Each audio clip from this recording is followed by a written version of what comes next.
things first, I do want to clarify that I am no expert on pregnancy and postpartum, and this is not to be considered medical advice by any means. What I will be sharing today is what I've learned through my training as well as through my own personal experience. So if you have questions about yoga during pregnancy and postpartum, I hope that this video helps answer some of those for you and just gives you some peace of mind.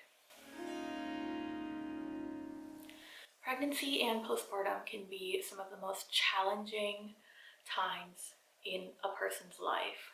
This time is full of change and so much unknown. Whether it's your first time or your third, there's still new things you're always learning throughout these journeys. Whenever someone comes to me with questions about yoga during pregnancy and postpartum, I always try to refer them to a specialized prenatal yoga teacher that has had extensive training and experience and knows about the body during pregnancy and which movements are safe or can offer modifications for your individualized needs. And while not everyone might have access to a personal, private prenatal yoga teacher or even an in-person class, there are also offerings online via Zoom for privates or even here on YouTube. You won't find prenatal yoga classes on my channel, and this is because I'm not yet certified in prenatal yoga. I hope to be soon, and I hope to offer those, but you won't find them yet. And I think that's important to know so that when you look for other teachers that are offering these classes, you want to make sure that they're qualified and certified to do so. This is for your safety. All that being said, there are some general things that I can offer you in terms of suggestions and advice, contraindications and modifications, and I'd also like to share my own personal experience with my yoga practice during my pregnancy and postpartum. In terms of physical activity, most doctors will give you the advice that you can roughly continue to do what you have been doing prior to getting pregnant. So if that means you've been practicing vinyasa yoga, you can continue doing that during pregnancy. However, there are some modifications that might be helpful to take as you progress along and as your body changes. Also, when it comes to yoga, it's not just a simple flow-based class. Some people might be practicing inversions and arm balances prior to getting pregnant. And now this is a personal choice whether to continue practicing those into your pregnancy or not. For those that are quite advanced and have been practicing these for many years prior to pregnancy, they might be able to continue this well into their pregnancy. However, for someone who's just beginning, someone who's just building up to that inversion or arm balance, I personally would recommend backing off and not continuing to try learning new things during your pregnancy. And the reason I say this is because your core, your center of gravity, your body mass, everything changes throughout this time, and you really want to protect yourself from injuries. All of these practices will be available to you postpartum. When it comes to postpartum though, I recommend that you first focus on healing your core and your pelvic floor, working on the foundations, and then working your way up back to those inversions and arm balances. There are also some different elements when it comes to a yoga class or practice that might not be ideal, especially as you get further along in your pregnancy. And this includes a heated yoga class. Again, if you have been practicing in a heated room for a long time, you might be able to continue doing so at the beginning of your pregnancy, but as your body changes and your hormones change, you might feel that that heat is too much and it makes it really hard to breathe. This was the case with me. I did practice in a heated room and I even taught heated classes during the beginning of my pregnancy, but as I got further along, I had to stop teaching and practicing in a heated room because it just was too much for my body and I didn't want to stress it out more than it needed to be. Typically during pregnancy as well, most people would lean towards a more restorative style of practice, which is perfectly fine. It's important and helpful to relax and release your muscles during this time. And some people might think that in order to get this relaxation, yin yoga is a great option for pregnancy. However, yin yoga is actually contraindicated during pregnancy. This is because our bodies release a hormone called relaxin during pregnancy, which helps our ligaments, joints, muscles, everything loosen up to prepare for our growing body, our growing baby, as well as labor and delivery. Having this hormone means we are already more flexible during this time of our lives. And if we use this time to go deeper into our postures or to hold postures for a long time like we do in yin, then it might lead to possible injuries or overstretching in your ligaments and joints and muscles that are already loosening up. Now, this isn't to say that you can never practice yin while you're pregnant, but it's just something to keep in mind that if you do enter into a yin class, just let the teacher know so that the teacher can offer you some modifications, or listen to your own body and know your own limits. Do not push yourself too far. Don't take advantage of this relaxin hormone.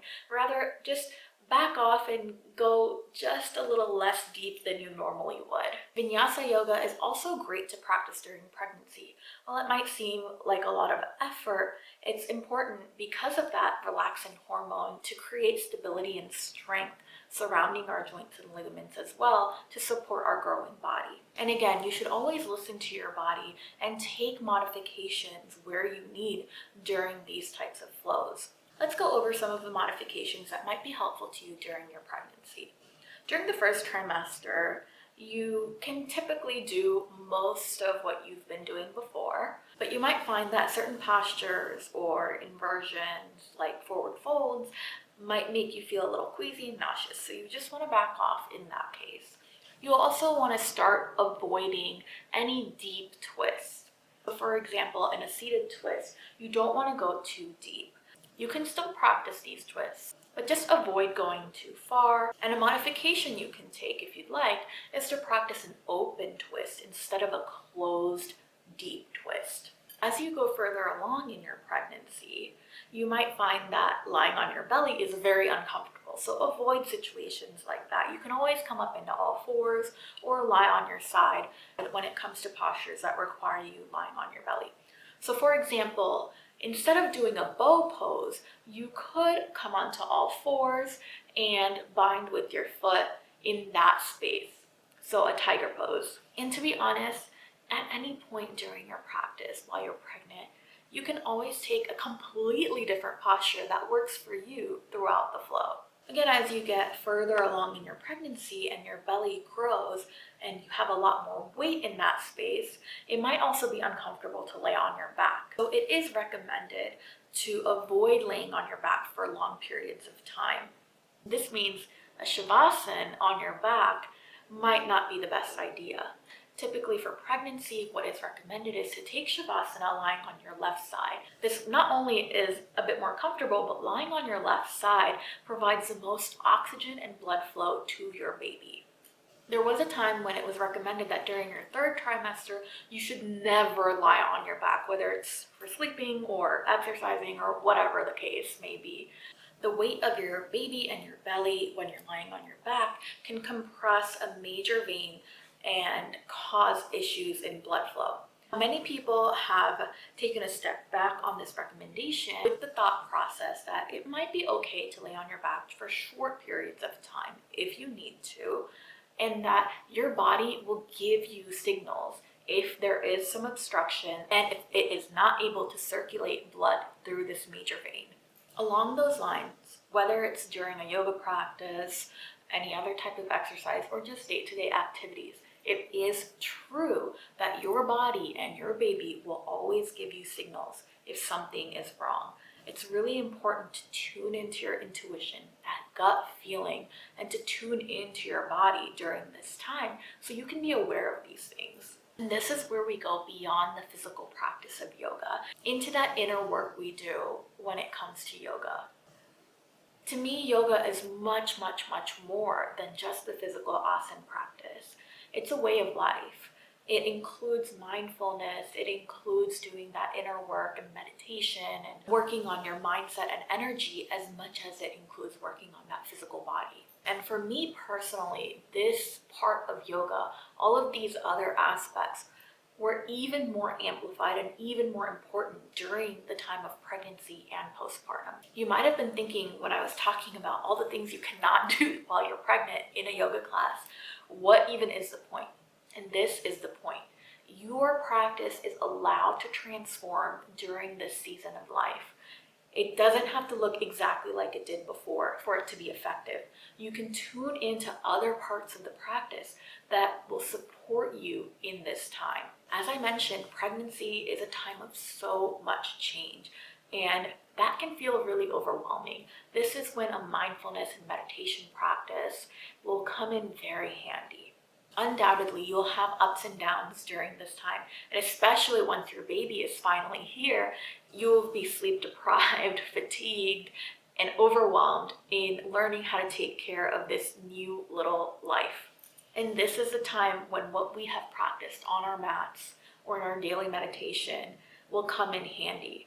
Not only that, but breath work and relaxation techniques can be practiced throughout your pregnancy to help you during labor and delivery as well. Now, how you go about this and exactly which techniques you use and what is helpful to you will entirely depend on you.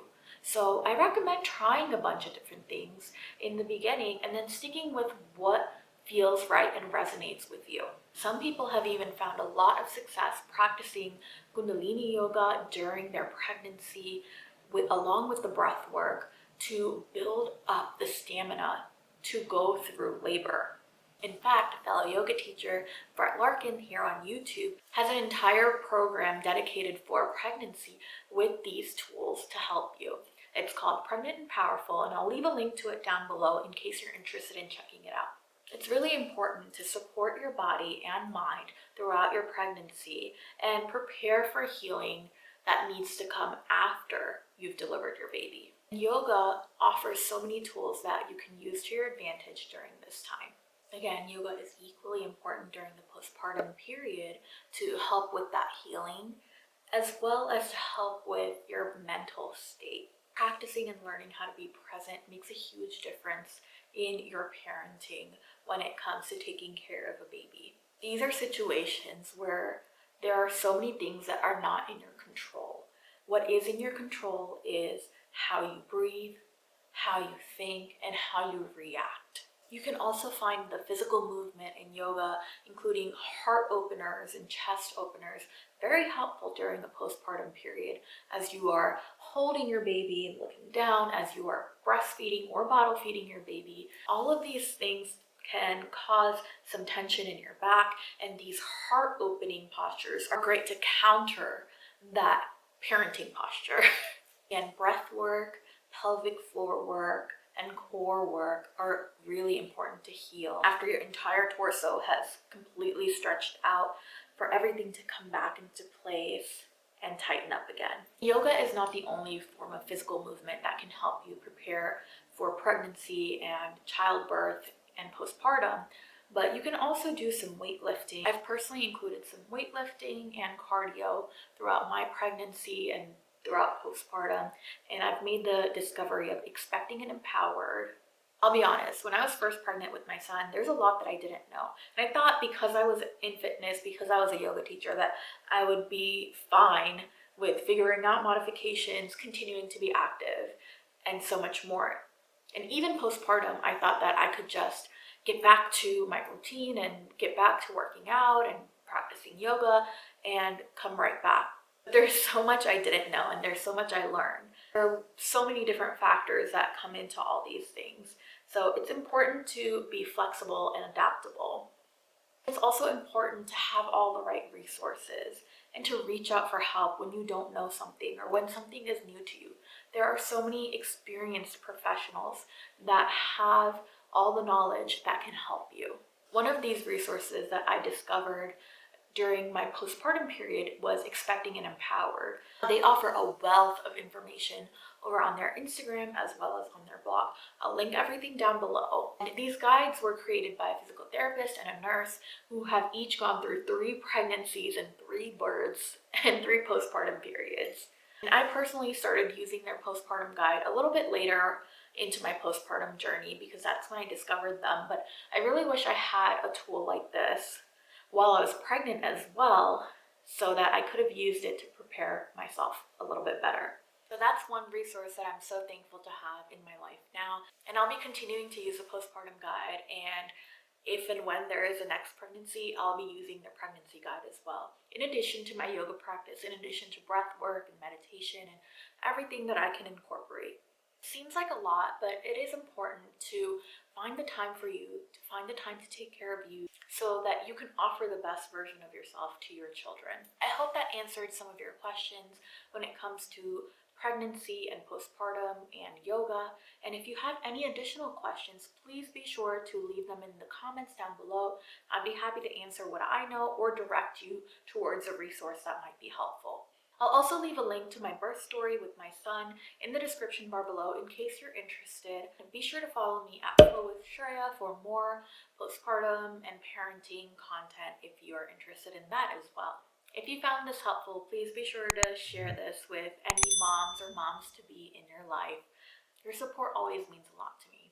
If you are expecting, congratulations, and thank you so much for joining me. Namaste.